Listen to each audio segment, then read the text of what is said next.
संस्कृतम भारतम के अंतर्गत तर्क भाषा के अध्ययन के क्रम में आप सभी महानुभावों का स्वागत है। आप यहाँ पर बड़े मनोयोग से तर्क भाषा के गूढ़ रहस्यों का अध्ययन कर रहे हैं। इसकी मुझे बड़ी प्रसन्नता है और आपका इसके लिए स्वागत एवं अभिनंदन। हमने इससे पहले तर्क भाषा के में प्रत्यक्ष निरूपण के अंतर्गत यह जानने की कोशिश की थी कि विभिन्न द्रव्य गुण का प्रत्यक्ष करते समय संबंध कितने प्रकार का होता है। तो यह बताया गया था कि 6 प्रकार का संबंध होता है। संयोग, संयुक्त समवाय इत्यादि 6 प्रकार का संबंध होता है। उन 6 प्रकार के संबंधों के द्वारा हम विश्व के सभी पदार्थों का क्रमशः प्रत्यक्ष करते हैं। मैंने आपसे पहले यह बात कही थी कि द्रव्य और गुण का प्रत्यक्ष करते समय एक समानता है, और वो समानता यह है कि हमारा इंद्रियों का विषय के साथ सन्निकर्ष माने संबंध जरूर होना चाहिए। एक समानता है, इंद्रियों का विषय के साथ संबंध अवश्य होना चाहिए। और यह जो संबंध है वो कई प्रकार से हो सकता है। जब दोनों का संबंध करना है तो 2 प्रकार से हो सकता है। या तो मैं उस विषय के पास चला जाऊं या विषय मेरे पास चला आए। यह 2 प्रकार का हो सकता है। तो द्रव्य का प्रत्यक्ष करते समय तो दोनों प्रकार हो सकते हैं, परंतु गुण का प्रत्यक्ष करते समय अलग अलग प्रकार की स्थिति होती है। यह माना जाता है कि रूप का प्रत्यक्ष करते समय मैं उस विषय के पास चला जाता हूं, और शब्द का प्रत्यक्ष करते समय विषय मेरे पास चला आता है। आप मेरी बात सुन रहे हैं? रूप का प्रत्यक्ष करते समय मैं विषय के पास चला जाता हूं, और शब्द का प्रत्यक्ष करते समय वह गुण मेरे पास चला आता है, माने शब्द गुण मेरे पास चला आता है। और गंध का प्रत्यक्ष करते समय द्रव्य सहित गुण मेरे पास चला आता है। शब्द का प्रत्यक्ष करते समय केवल गुण आता है, और गंध का प्रत्यक्ष करते समय द्रव्य सहित गुण मेरे पास चला आता है। जब मैं किसी पुष्प के सुगंध का प्रत्यक्ष करता हूं तो पुष्प में से जो पराग कण निकलते हैं वो पराग कण सुगंधित होते हैं, वो कण मेरे पास चले आते हैं, तो उन कणों में गंध है। तो इस प्रकार से द्रव्य सहित गुण मेरे पास आता है। और रस और स्पर्श का प्रत्यक्ष करते समय तो चाहे मैं उसके पास चला जाऊं चाहे वो मेरे पास चला आए। तो इन 5 जो हैं उनमें जो विभिन्न प्रकार के प्रकार हैं उनमें एक समानता है, और वो ये है कि किसी न किसी उपाय से संबंध अवश्य होना चाहिए। अब ये जो संबंध होना चाहिए वो न्याय की प्रक्रिया के अनुसार थोड़ा सा भिन्न भिन्न प्रकार से होता है।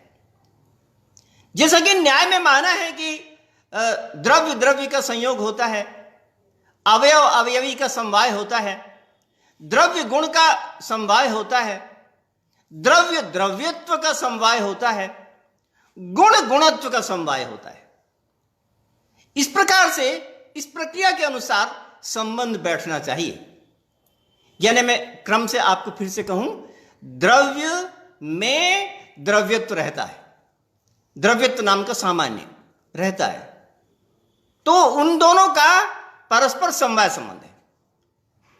अवयव में अवयवी रहता है, तंतु में पट रहता है, और तंतु में तंतुत्व भी रहता है, और पट में पटत्व भी रहता है।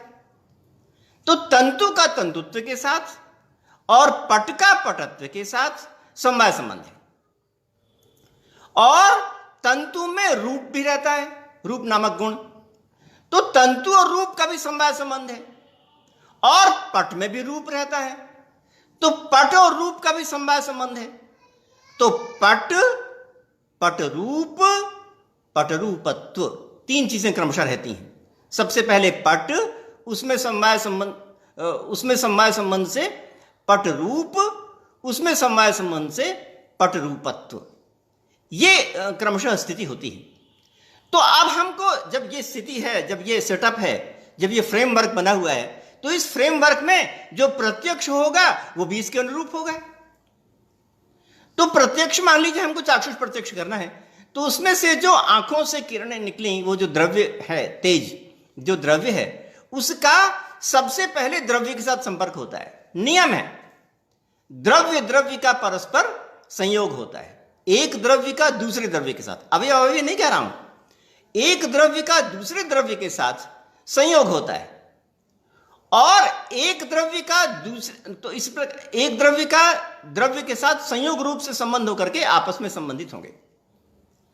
अब अगर अन्य द्रव्य है और अन्य द्रव्य में होने वाले गुण का प्रत्यक्ष करना है, तो द्रव्य का सीधे गुण के साथ संपर्क नहीं होगा, द्रव्य का सीधे अन्य गुण के साथ, अन्य गुण माने अन्य गुण, अन्य द्रव्य में संवेद गुण के साथ सीधे संबंध नहीं होगा, बल्कि द्रव्य का द्रव्य के साथ, उसके पश्चात उस द्रव्य का गुण के साथ, उसके पश्चात उस गुण का गुणत्व के साथ।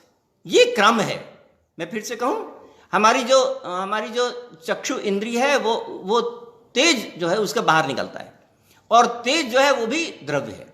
तो तेज नामक जो द्रव्य है उसका पट इत्यादि नामक जो द्रव्य उसके साथ संयोग संबंध होता है, और पट में रहने वाला जो रूप है उसके साथ पट और रूप का समवाय संबंध होता है, और पट रूप का रूपत्व के साथ भी समवाय संबंध होता है। तो इसी क्रम से प्रत्यक्ष भी होगा।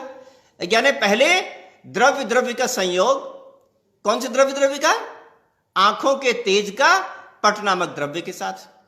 तो ये कहते हैं तर्क भाषाकार कि यदि हमको पट नामक द्रव्य का प्रत्यक्ष करना हो तो उसमें तो द्रव्य द्रव्य का संयोग होता है, तो संयोग संबंध से काम चल जाएगा। और उसके पश्चात अगर पट रूप का प्रत्यक्ष करना हो तो पट रूप में थोड़ा सा स्टेप है, एक कदम आगे बढ़ेंगे, पट में समवाय संबंध से रूप। तो जब सन्निकर्ष होगा तो आंखों के तेज का पहले पट के साथ संबंध और उस पट का रूप के साथ संबंध, इस प्रकार से संबंध होगा। और अगर हमको रूपत्व का प्रत्यक्ष करना हो तो आंखों के तेज का पहले पट के साथ संबंध, पट का रूप के साथ संबंध, रूप का रूपत्व के साथ संबंध, ये क्रमशः होता है। माने जैसे द्रव्य गुण का न्याय में सेटअप है उसी सेटअप के अनुसार संबंध भी होता है। तो अगर हम पहली स्थिति देखें कि पट का प्रत्यक्ष होता है तो पट के प्रत्यक्ष में संयोग संबंध लेगा, और अगर हम कहें कि पट रूप का प्रत्यक्ष करना है तो उसमें संयुक्त समवाय संबंध लेगा।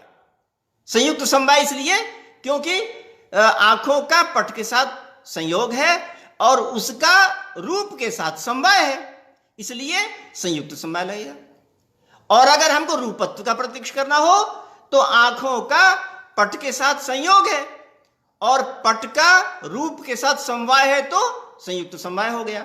रूप का रूपत्व के साथ पुनः समवाय है तो संयुक्त समवेत समवाय संबंध हो गया।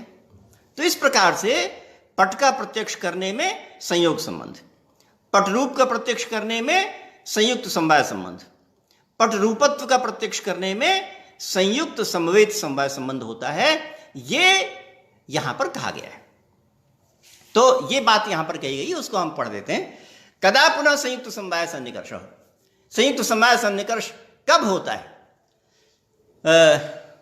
और आचार्य और डॉक्टर प्रियंका जी उपस्थित हैं, प्रोफेसर मदन मोहन झा जी स्वागत कर रहे हैं। आपका भी पुनः पुनः स्वागत है। आप यहाँ पर मंच उपलब्ध करा रहे हैं। आप इतने व्यस्त हैं और इस व्यस्त समय में आप इतना अच्छा कार्य कर रहे हैं कि ये हमारी बातें पूरे देश में जा रही हैं। इस कठिन समय में इस समय का सदुपयोग हो रहा है। डॉक्टर प्रियंका जी मेरे पास हैं, वो इनका भली प्रकार मनोयोग से अध्ययन कर रही हैं। आप सबका स्वागत है। तो मैं ये कह रहा था कि आंखों से प्रत्यक्ष करते समय, क्योंकि आंखों का पट के साथ संयोग संबंध है, इसलिए संयोग संबंध से पट का प्रत्यक्ष होगा। उसके पश्चात पट का रूप के साथ समवाय संबंध है, तो आंख का पट के साथ संयोग और पट का पट रूप के साथ समवाय, इसलिए संयुक्त समवाय हो गया। संयुक्त समवाय माने पहले संयोग उसके पश्चात समवाय। संयोग किसके साथ? किसके साथ संयोग? आंखों का पट के साथ संयोग और पट का रूप के साथ समवाय। तो संयोग और समवाय दो हुए, इसको बोल दिया गया संयुक्त समवाय संबंध। ये लिखा है इसमें, यदा चक्षुरादिना घटगत रूपादिकम गृह्यते घटे श्यामम रूपम अस्ति। जब ये पता चलता है कि घट में श्याम रूप है, तब चक्षु इंद्रियम घट रूपम अर्थ अनयो सन्निकर्ष संयुक्त समवाय एव। इनका सन्निकर्ष संयुक्त समवाय है, क्योंकि चक्षु संयुक्त घटे रूप से समवाय, चक्षु संयुक्त घट में रूप का समवाय है। इसी प्रकार से मनसा आत्मसंवेति सुखादो गृह्यमाणे, मन से आत्मा का भी प्रत्यक्ष होता है और आत्मा में रहने वाले जो गुण है उनका भी प्रत्यक्ष होता है। तो अगर आत्मा का प्रत्यक्ष होगा तो मन और आत्मा का परस्पर दोनों द्रव्य हैं, तो संयुक्त संबंध हो जाएगा। अगर आत्मा के गुण का प्रत्यक्ष होगा तो आत्मा में रहने वाले गुण का परस्पर समवाय है, इसलिए संयुक्त समवाय संबंध हो जाएगा। तो वही इन्होंने लिखा है कि अगर अंतर इंद्रिय से जो प्रत्यक्ष होते हैं उनकी बात करें, तो आत्मा में रहने वाले जो मन ज्ञान सुखादि हैं उनका प्रत्यक्ष संयुक्त समवाय से होता है। इस प्रकार से यहां पर संयुक्त समवाय इत्यादि की बातें कही गई कि यहां पर संयुक्त समवाय सन्निकर्ष होता है।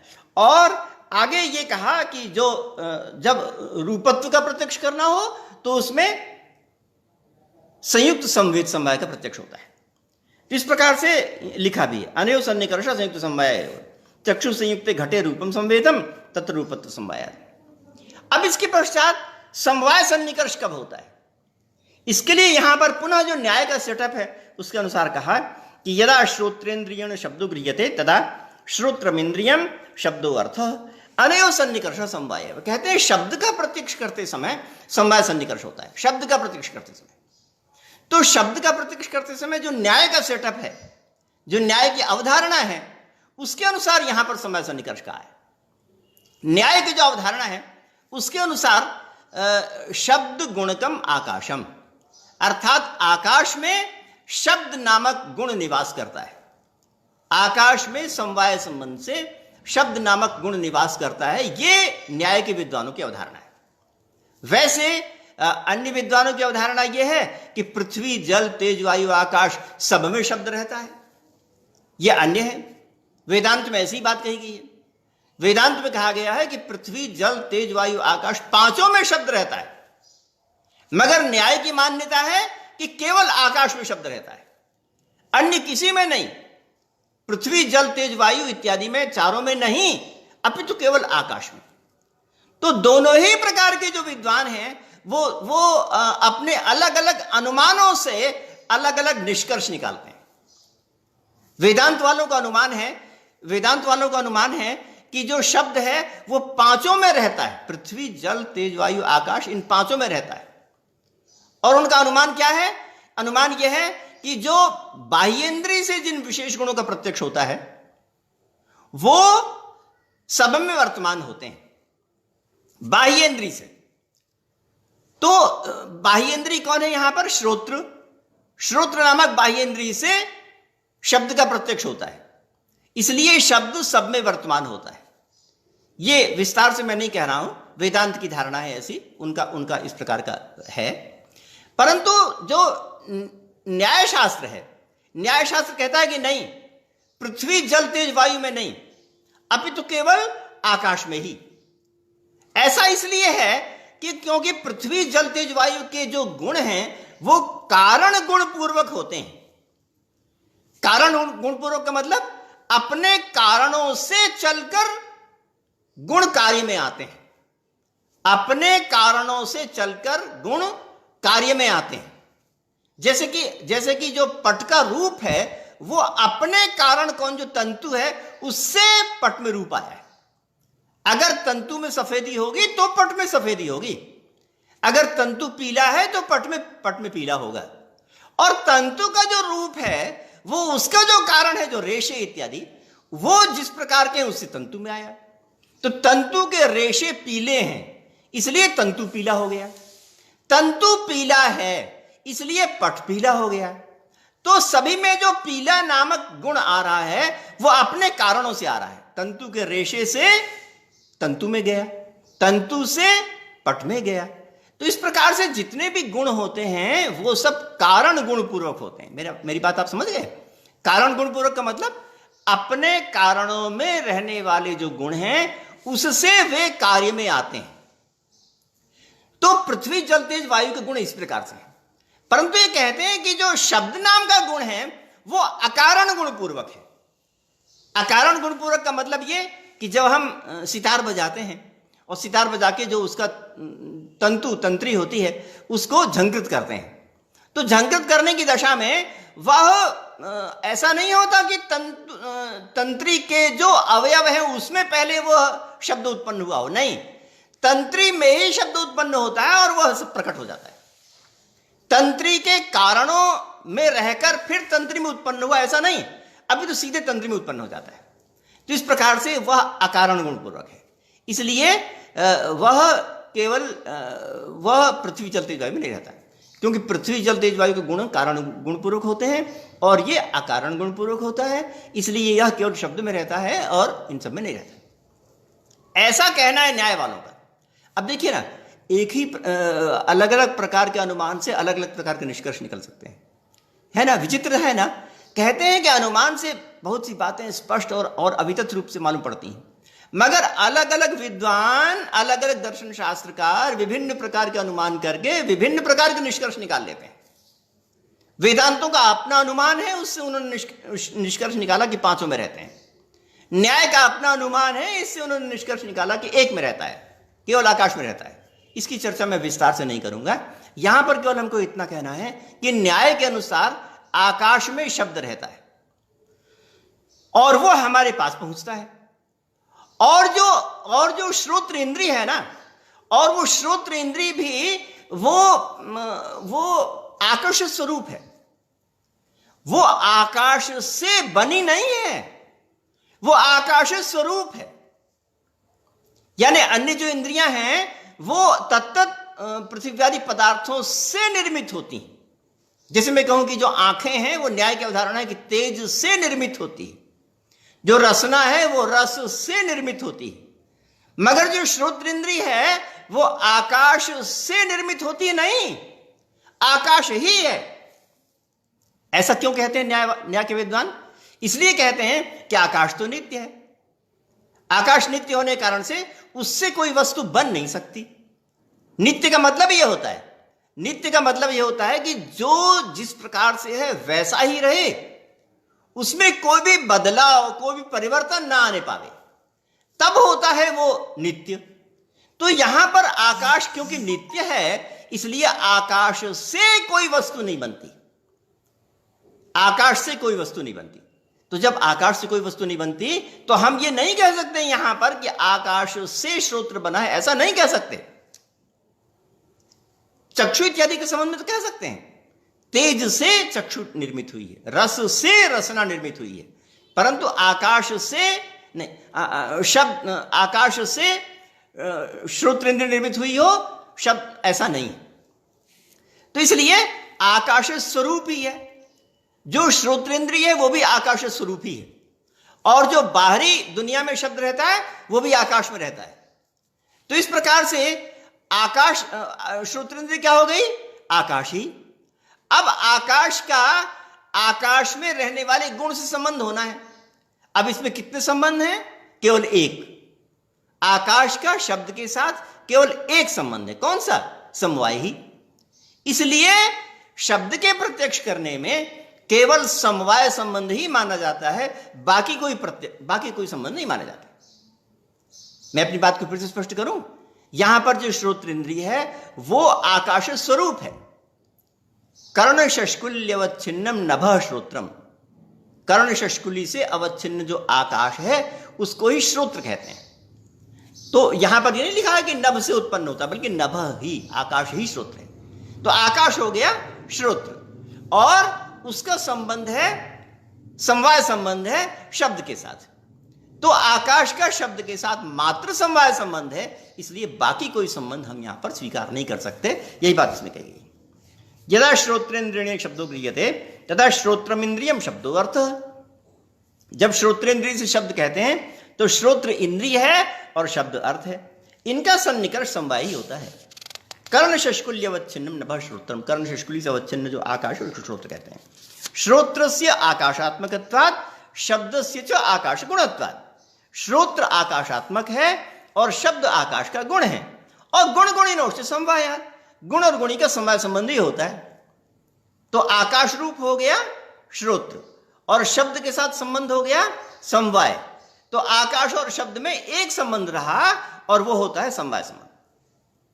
और समवेत समवाय संबंध तब होगा जबकि शब्द में रहने वाले शब्दत्व का प्रत्यक्ष करें। यानी मैंने कहा था ना कि जो सामान्य नामक जो संबंध होता है वो सभी द्रव्य गुण इत्यादि में पाया जाता है। तो जो शब्द है उसमें शब्दत्व नाम का सामान्य रहता है। तो इसका प्रत्यक्ष करने में फिर एक स्टेप बढ़ जाएगा। कैसे कैसे? यहां पर श्रोत्र का शब्द के साथ समवाय है और शब्द में शब्दत्व रहता है, उस शब्द में शब्दत्व पुनः समवाय संबंध से रहता है। इसलिए पहले समवाय हुआ और फिर से समवाय हो गया, तो समवेत समवाय हो गया। इस प्रकार से समवेत समवाय संबंध होता है। अनयो सन्निकर्ष समवेत समवाय एव, इस प्रकार से इनका जो सन्निकर्ष होता है वो समवेत समवाय होता है। इन्होंने लिखा श्रोत्र संवेते शब्दे शब्द से समवायात, श्रोत्र के संवेत में जो शब्द हैं उनमें शब्दत्व का समवाय होने के कारण से। तो ये 5 प्रकार के सन्निकर्ष हो गए। अब इसके पश्चात एक सन्निकर्ष और माना गया छठा, और वो अभाव के प्रत्यक्ष करने के लिए माना गया, अभाव का प्रत्यक्ष करने के लिए। और उसके लिए सन्निकर्ष का नाम है विशेष विशेषण भाव सन्निकर्ष। विशेष विशेषण भाव नाम का एक सन्निकर्ष होता है, संबंध होता है, उससे अभाव का प्रत्यक्ष होता है। यह अभाव के प्रत्यक्ष वाली जो बात है ना वो बड़ी टेढ़ी है ना, बड़ी विचित्र जैसी है ना। आपको कैसा लगता है? आप मेरे पास सम्मति देके बताएंगे क्या अभाव भी कुछ है? क्या अभाव का भी प्रत्यक्ष होता है? आपको जो लगता है अपनी सम्मति देके बताइए अभी। क्या अभाव भी कुछ है? क्या अभाव का भी प्रत्यक्ष होता है? आपको कैसा लगता है? मैं 2-3 सेकंड बैठूं, आप सम्मति देंगे। आपको जो लगता हो बताइए। तो पहले तो जब वैशेषिक बना था तब तो अभाव को की गणना ही नहीं की गई है पदार्थों में। पदार्थों में तब यानी कणाद के समय में अभाव की गणना नहीं की गई थी। केवल 6 पदार्थ थे, द्रव्य गुण कर्म सामान्य विशेष समवाय, 6 ही पदार्थ थे। सांख्य में एक सूत्र आया कि नवयम षट पदार्थवादिनो वैशेषिकादिवत, लिखा है उसमें। हम लोग वैशेषिक के समान षट पदार्थवादी नहीं हैं। इसका मतलब है कि उस जमाने में 6 पदार्थ ही माने जाते थे, द्रव्य गुण कर्म सामान्य विशेष समवाय, 6 पदार्थ ही माने जाते थे। उसके बाद प्रशस्तवाद भाष्य आया और उसमें अभाव की भी स्थापना कर दी गई, और वो इतना बढ़िया मान्य हुआ, इतना लोगों में विश्वास हुआ कि उन्होंने ठीक वैसे ही मान लिया और वैशेषिक के सिद्धांत के अंतर्गत रख दिया। और तब से अभाव भी पदार्थों के अंतर्गत स्वीकृत हो गया। तो न्याय की मान्यता है कि द्रव्य गुण कर्म सामान्य विशेष समवाय, इतने भाव पदार्थ होते हैं, और एक 7वां है वो उसका नाम है अभाव, उसका भी वो भी होता है। तो अब मैं इसकी व्याख्या अथवा उसका विस्तार यहां पर कैसे करूं, क्यों करूं? क्योंकि अभाव का प्रकरण अलग से चलेगा, यहां तो अभाव के प्रत्यक्ष करने की बात है। तो प्रत्यक्ष करने के संबंध में मैं आपको बताता हूं। न्याय के विद्वान मानते हैं कि अभाव का प्रत्यक्ष होता है। आपको कैसा लगता है? न्याय के विद्वान कहते हैं कि अभाव का प्रत्यक्ष होता है। ठीक है, मैं यहां पर सिद्ध करता हूं, मैं यहां पर न्याय के अनुसार सिद्ध करता हूं कि अभाव का प्रत्यक्ष होता है। आज सवेरे मेरे अलमारी की चाबी खो गई, और तब मुझे अलमारी के सामान की बहुत जरूरत थी और मैंने उसको खोजना शुरू किया। तो मैंने चाबी को खोजना शुरू किया। मैंने सोचा कि कहीं किसी कपड़े में दब गई होगी, वहां मैंने देखा। मैंने सोचा कि तकिया के नीचे होगी, मैंने सोचा कि गद्दे उद्दे के नीचे होगी। मैंने सोचा कि जो मेरी चारपाई है उसके नीचे होगी। फिर मैंने सोचा कि अलमारी का जो सबसे नीचे वाला है, जो उसका पाया है, उसके नीचे होगी। तो मैंने अपने सिर को नीचा करके अलमारी के नीचे वाला जो अंधेरा वाला हिस्सा उसको देखा, है ना। इतनी चीजें मैंने देखी। तो जब मैंने नीचे देखा, जब मैंने अलमारी के नीचे देखा, तो मुझे अपने पूरे सिर को अलमारी के नीचे करना पड़ गया, क्योंकि आंखों को नीचे करना था ना। मैं कुछ हंसी की बात बताऊं, मैंने एक विज्ञान का उपन्यास पढ़ा था। उस विज्ञान के उपन्यास में लिखा हुआ था कि ये जो आंखें सिर के ऊपर होती है ना, वो बहुत अच्छी जगह पर नहीं है। एक बहुत बढ़िया जगह है जहां पर अगर वो आंखें हों तो बहुत फायदा होगा। तो उस उपन्यास में लिखा हुआ था कि अगर अंगूठे में आंखें आ जाएं, फिट हो जाएं, तो कितना बढ़िया रहेगा। अगर मुझे अलमारी के नीचे देखना, तो मैंने अपने अंगूठे को यूं कर दिया, उसके अंदर मैंने देख लिया, है ना। आपको कैसा लगता है? विज्ञान के उपन्यास में लिखा हुआ था कि मैं अंगूठे को अलमारी के नीचे कर दूं और मुझको वो चीज दिखाई पड़ जाएगी। तो ये तो खैर विज्ञान के उपन्यास की बात हो गई। मेरे अंगूठे में तो आंखें थी नहीं, आंखें तो मेरे नासिका के पास ही थी, इसलिए मुझे पूरे आंख को अलमारी के नीचे करना पड़ा, पूरे सिर को अलमारी के नीचे करना पड़ा। और गजब हो गया कि वहां भी नहीं मिली मेरी कुंजी, चाबी वहां भी नहीं मिली। उसके बाद मैंने, अब इस तरह से मेरा 1.5 घंटे तो खर्च हो गए थे। फिर मैंने अपना जो मेज की जो दराज है उसमें देखना शुरू किया। तो मेज की दराज के किनारे जाके 2 घंटे बाद मुझको चाबी मिली। तो जब 2 घंटे तक मुझको चाबी नहीं मिली थी, तब मैं परेशान, हताश, चिंतित, और कुछ गुस्सा भी आ रहा था मेरे में, है ना, इत्यादि बातें हो रही थी। और जब 2 घंटे बाद वो चाबी मिल गई तो मैं बड़ा प्रसन्न हो गया, परम प्रसन्न हो गया मैं कि मुझको चाबी मिल गई। तो ये बताइए आप कि 2 घंटे के बीच में जब मुझको चाबी मैं ढूंढ रहा था, तो मैं किसका प्रतीक्षा कर रहा था? साफ साफ मैं कुंचिका अभाव का प्रतीक्षा कर रहा था। मैंने जब देखा कि अलमारी के नीचे नहीं है, तो मैंने क्या देखा? मैंने देखा कुंचिका अभाव। गद्दे के नीचे कुंचिका अभाव, तकिया के नीचे कुंचिका अभाव को मैंने देखा। इसका मैंने प्रत्यक्ष किया और बाद में मैंने कुंचिका का प्रत्यक्ष किया। तो ये जो 2 घंटे वाला समय है, उसमें मैं जब चिंतित था, उसकी मैं दुनियावी ढंग से व्याख्या कैसे करूंगा? बताइए। दुनियावी ढंग से व्याख्या करना है, इस सृष्टि के, इस जागतिक पदार्थ की व्याख्या करना है मुझे। तो इस व्याख्या करने में मुझको मानना होगा कि वो कुंचिका भाव भी था जिस कारण से मैं चिंतित था। नहीं तो अगर कुंचिका भाव कुछ नहीं है उसका स्वरूप, तो फिर मैं क्यों इतना उद्विग्न था, क्यों इतना परेशान था? उस परेशानी का सबब क्या है, कारण क्या है, यह मुझे बताना होगा। तो इस प्रकार से कुंचिका भाव भी कुछ होता है, और कुंचिका भाव भी कुछ होता है। इसका एक दूसरा प्रमाण यह भी है कि जो अंधा है ना, वो अंधे को न तो कुंजी दिखती है और न कुंचिका का अभाव दिखता है। अंधे को दोनों नहीं दिखाई पड़ता है। अगर अंधे को कुंचिका का अभाव दिखता, तब तो शायद वो भी उसको ढूंढ पाता, परंतु ऐसा नहीं होता। आंखों से ही कुंजी दिखती है और आंखों से ही कुंचिका अभाव दिखता है। और कुंचिका का दिखना और कुंचिका का अभाव दिखना, ये दोनों अपने आप में भिन्न भिन्न चीजें हैं, और पूरी दुनिया में ऐसा होता है। इसलिए हमें उसकी व्याख्या तो करनी पड़ेगी। तो न्याय वाले विद्वान मानते हैं कि इसलिए अभाव को मानना चाहिए और इसलिए वो अभाव होता है। तो मेरी बात मैं समझता हूं कि आपको मेरी बात स्पष्ट हुई होगी कि अभाव को न्याय के विद्वान क्यों मानते हैं और अभाव का प्रत्यक्ष मानने के क्या कारण है। ये मैंने बड़े संक्षेप से आपको बताया। वैसे बहुत सी बातें हैं, वो अभाव के प्रसंग में हम आपको बताएंगे, वो अन्य समय में बताएंगे। तो यहां पर ये कहते हैं कि अभाव का प्रत्यक्ष होता तो है, मगर अभाव का प्रत्यक्ष कैसे होता है, यह एक और विकट समस्या है। अभाव का प्रत्यक्ष कैसे होता है? क्योंकि अभी ये कहे आए हैं कि जितने प्रत्यक्ष होते हैं उसमें संबंध जरूरी है।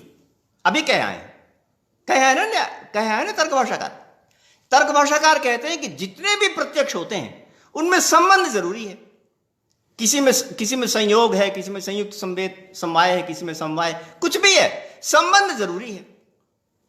ऐसा प्रतिज्ञा कराएं न्याय के विद्वान।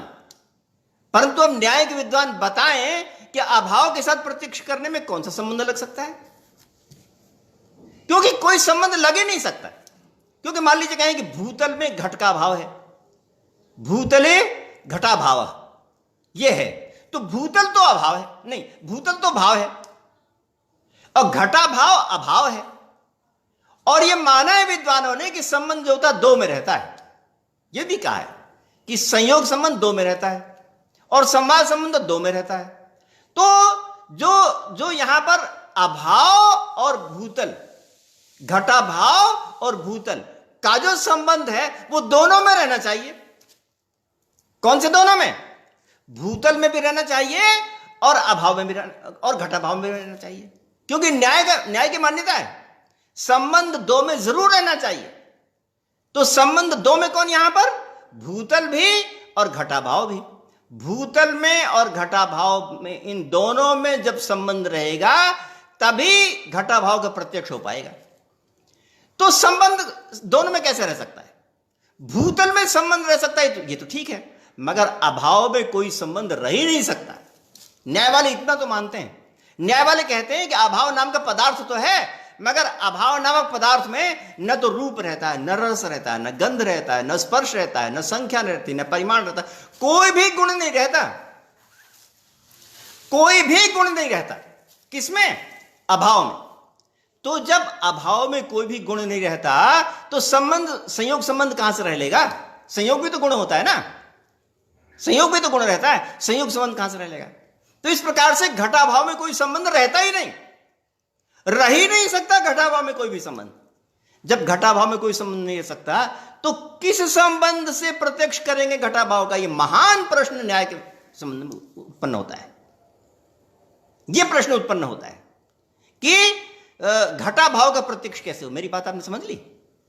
मैं अपनी बात को फिर से कहूं, यहां पर घट का में रहने भूतल में रहने वाला जो घटा भाव उसका प्रत्यक्ष करना है, तो भूतल और घटा भाव में परस्पर कोई ना कोई संबंध होना चाहिए।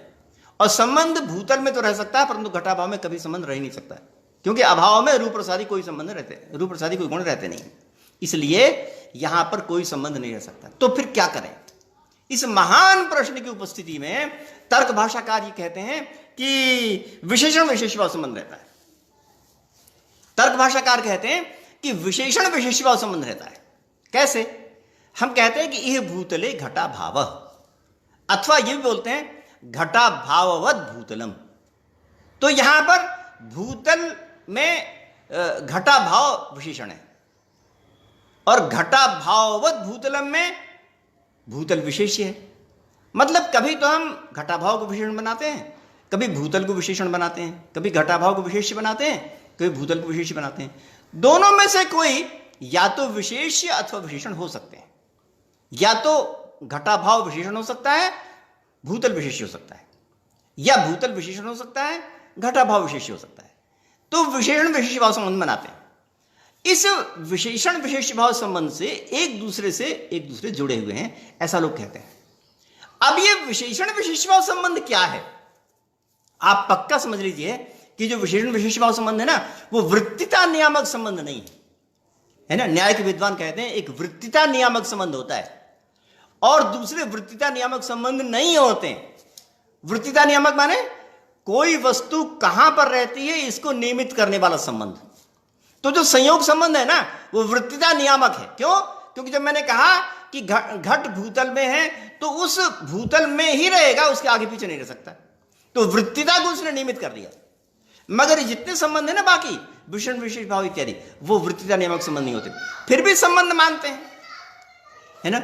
एक दिन मैंने आपको बात कही थी, इससे पहले मैंने आपको ये कहा था कि जितने भी धर्म और धर्मी होते हैं वो अतिरिक्त नहीं होते, है ना।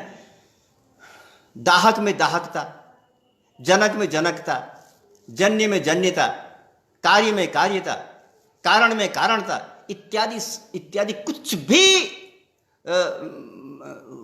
इस दुनिया में वर्तमान नहीं। बस हैं, हम लोग कहते हैं, शब्द ज्ञानानुपाती हैं, हम लोग कहते हैं। अब देखिए, रूपत्व, तंतुत्व इत्यादि तो हैं, वो तो सामान्य हैं, मगर जन्यता, जनकता, कारिता, कारणता इत्यादि नहीं है। हम लोग बोलते हैं, बस हम लोग प्रयोग करते हैं, ना होते हुए प्रयोग करते हैं। तो जब जन्यता, जनकता इत्यादि बाह्य रूप से वास्तविक में वर्तमान नहीं है, तो जन्य जनक भाव संबंध भी बाहरी दुनिया में वर्तमान नहीं, परंतु हम लोग प्रयोग तो करते हैं, हम लोग प्रयोग तो करते हैं खूब। तो वो हमारे ज्ञान पर निर्भर है, वो ज्ञानाधीन है हमारे। तो इसी प्रकार से जो विषय विषय भाव संबंध है वो बाहरी दुनिया में नहीं है, वो हमारे ज्ञानाधीन है। तो ज्ञानाधीन होकर के हम उसको वैसा समझते हैं अथवा मानते हैं। तो इसी प्रकार से ज्ञानाधीन संबंध होने के कारण से वो ज्ञानाधीन संबंध ही यहां पर वर्तमान रहता है। न्याय के विद्वानों का मान्यता है कि जो जन्य जनक भाव संबंध है वो तादात्म्य संबंध का एक उपभेद है, तादात्म्य संबंध का उपभेद है। विशेषण विशिष्ट भाव तादात्म्य संबंध का उपभेद है। तादात्म्य का मतलब क्या, कि वो वस्तु वही है परंतु हमने उसको अलग रूप से कह दिया। वो वस्तु वस्तुगत्या उससे भिन्न नहीं है, मगर हमने उसको अलग रूप से कह दिया। कभी कभी ऐसा होता है, वो वस्तु वो न होने पर भी हम अलग से कह देते हैं। हम लोग कह देते हैं कि मेरी आत्मा। अब बताइए ना, मेरी आत्मा क्या होगा? मेरी आत्मा का तो मतलब होगा कि आत्मा से मेरा ये अलग हो गया, मैं अलग हो गया। तुम मेरी आत्मा प्रयोग कर देते हैं, बताइए ना कितना गलत प्रयोग है। दर्शन के अनुसार ऐसा प्रयोग तो करना नहीं चाहिए, परंतु कर देते हैं। मेरी आत्मा प्रयोग भी चलता है। तो इस प्रकार से जहां तक प्रयोग की बात है, प्रयोग तो खूब चलते हैं, भिन्न भिन्न प्रकार के प्रयोग चलते हैं। और जन्य जनक भाव इत्यादि का प्रयोग जो है वो साहित्य शास्त्र में आता है खूब। तो साहित्य शास्त्र में उसका प्रयोग आने से वह वस्तु उस दुनिया में ठीक उसी प्रकार मौजूद हो, यह आवश्यक नहीं है। तो कुछ चीजें दुनिया में वास्तव में वर्तमान होती हैं और कुछ मनोराज्य होती हैं। काव्य में बहुत सी बातें कहेगी ना, काव्य में तो बहुत मनोराज्य है, मन से बहुत सी बातें निकलती हैं। तो यहां पर यह संबंध, यहां पर वस्तुगत्या नहीं है, विशेषण विशेष वाला संबंध वस्तुगत्या नहीं है, परंतु वस्तुगत्या न होने पर भी हम उसका प्रयोग करते हैं। तो जो वास्तव में संबंध नहीं है उससे यहां पर अभाव को संबंधित किया गया है। यह स्थिति है। जो वस्तुगत्या बाहर दुनिया में नहीं है उससे हम घटाभाव को संबंधित करते हैं, ऐसी तर्क भाषाकार की मान्यता है। क्योंकि जो वस्तुगत्या संबंध होने वाले हैं संयोग समवाय, उनसे तो घटाभाव का संबंध हो ही नहीं सकता, असंभव है। इसलिए जो वस्तुगत्या नहीं है उससे संबंध किया गया है इसमें। तो वही इसमें लिखा है, यदा चक्षुषा संयुक्ते भूतले घटाभाव गृह्यते यह भूतले घटो नास्ति तथा विशेष विशेषण भाव संबंध। और हाँ, अभिषेक पांडे जी पूछ रहे हैं कि दोनों का उदाहरण देते हुए कब घट को विशेष्य और कब विशेषण बनाते हैं, स्पष्ट करें। हाँ, तो मैंने अभी बताया था ना आपको, दो प्रकार के उदाहरण मिलते हैं, यह भूतले घटा भाव और दूसरा उदाहरण है घटा भाववत भूतलम। तो जब यह भूतले घटा भाव है तो यहां पर घटा भाव विशेष्य। मेरी बात समझ रहे हैं पांडे जी? यह भूतले घटा भाव, यहां पर घटा भाव विशेष्य। परंतु अगर मैं कहूं कि घटा भाववत भूतलम तो वही घटा भाव विशेषण बन गया, तब भूतल विशेष्य हो गया। इस प्रकार से दोनों में से कोई कभी तो विशेषण और कभी विशेष्य बन सकता है। प्रयोग दोनों प्रकार के होते हैं, दोनों प्रकार का प्रयोग बन सकता है, परंतु इन दोनों प्रकार के प्रयोगों में समानता यह है कि दोनों में विशेषण विशेषण संबंध लागू होता है। और यह भी समानता है कि जो विशेषण विशेषण संबंध होता है वो जो तादात्म्य संबंध का एक उपभेद है वो ही होता है, वृत्तिता नियामक नहीं होता है। आगे लिखा, यदा च मन संयुक्ते आत्मनि सुखाद्य भाव गृह्यते अहम सुख रहिता इति तदा मन संयुक्त आत्मन सुखाद्य भाव विशेषणम। और जब सुख का भाव मालूम पड़ता है तो यहां भी अभाव आ गया, तो फिर वही विशेषण विशेष भाव संबंध हो गया। मन संयुक्त आत्मा का सुखाद्य भाव के साथ विशेषण विशेष भाव संबंध हो गया। यदा श्रोत्र संवेते गकारे घत्व भाव गृह्यते तदा श्रोत्र संवेतस्य गकारस्य घत्वभाव विशेषण। और जब श्रोत्र संवेद ग है और उसमें घ नहीं है, उसमें घ नहीं है, अगर मैं पल का प्रयोग करूं तो ब नहीं है, बल नहीं है, और बल का प्रयोग करूं तो प नहीं है, इस प्रकार की अनुभूति होती है। तो जब पकार का या बकार का अभाव प्रतीत होता है तब श्रोत्र संवेद ककार में घत्वभाव विशेषण होता है। तो ये इन्होंने कहा, एवं संक्षेपतः पंचविध संबंधान्यतम संबंध संबद्ध विशेषण विशेष्यभाव लक्षणेन इंद्रियार्थ सन्निकर्षेण अभाव इंद्रियेण गृह्यते। इस प्रकार से 5 प्रकार से संबद्ध जो भाव पदार्थ और एक अभाव पदार्थ जो कि विशेषण विशेष्यभाव संबंध से संबंधित है, इन संबंधों के द्वारा इंद्रियार्थ सन्निकर्ष से अभाव इंद्रिय के द्वारा कहा जाता है, प्रत्यक्ष होता है। एवं समवायो भी चक्षु संबंधस्य तंतो विशेषण भूतः पट समवाय गृह्यते, यह तंतुषु पट समवाय। कहते हैं समवाय का जो संबंध होता है ना, वो भी विशेषण विशेष भाव के द्वारा होता है। अब समवाय के संबंध का प्रत्यक्ष करने के लिए दूसरा संबंध नहीं मान सकते। देखिए ना, तंतु के साथ रूप का समवाय संबंध है। तंतु द्रव्य है और रूप गुण है, उन द्रव्य और गुणों का परस्पर समवाय संबंध है। अब कोई पूछे कि तंतु और रूप के बीच में जो समवाय है, उस समवाय को जोड़ने वाला कौन? अगर उन 2 कागजों में कोई लेई अथवा गोंद लगा दी गई हो तो 2 कागजों को जोड़ने वाला गोंद है, और गोंद को जोड़ने वाला कौन? क्योंकि गोंद एक अलग द्रव्य है और कागज एक अलग द्रव्य है। तो समवाय और जो रूप है, समवाय और द्रव्य है, उनको आपस में जोड़ने वाला कौन है, यह प्रश्न उठता है। तो इस प्रश्न के उत्तर में न्याय के विद्वान कहते हैं कि नहीं, समवाय को कोई जोड़ता नहीं है, समवाय को कोई जोड़ता नहीं है। बस समवाय तो अपने आप ही स्वतः ही वो जुड़े हुए होते हैं, उनको जोड़ने वाला कोई दूसरा नहीं होता। ऐसी मान्यता है न्याय के विद्वानों की, ऐसी मान्यता है। तो न्याय के विद्वानों की जो मान्यता है, तब फिर समवाय का प्रत्यक्ष कैसे होगा? क्योंकि यहां पर तो बीच में कोई संबंध नहीं है, यानी तंतु और समवाय, इसके बीच में तो कोई दूसरा संबंध है ही नहीं। तो तंतु और समवाय के बीच में कोई तीसरा संबंध नहीं है, तो फिर समवाय का प्रत्यक्ष कैसे होगा? इसका जवाब फिर उन्होंने वही दिया कि जो विशेषण विशेष भाव, जो कि हम लोग बाहरी संबंध है, उस संबंध के द्वारा प्रत्यक्ष हो जाता है। जो पार्थिव अथवा जो लोक में विज्ञात संबंध है, उसको हम यहां पर नहीं लगा सकते, क्योंकि तंतु और समवाय के बीच में कोई दूसरा संबंध नहीं है। इस प्रकार से षोडा सन्निकर्षो वर्णित, 6 प्रकार का संबंध बताया गया है। तो इसी के ऊपर आगे तो संक्षेप कर दिया गया है।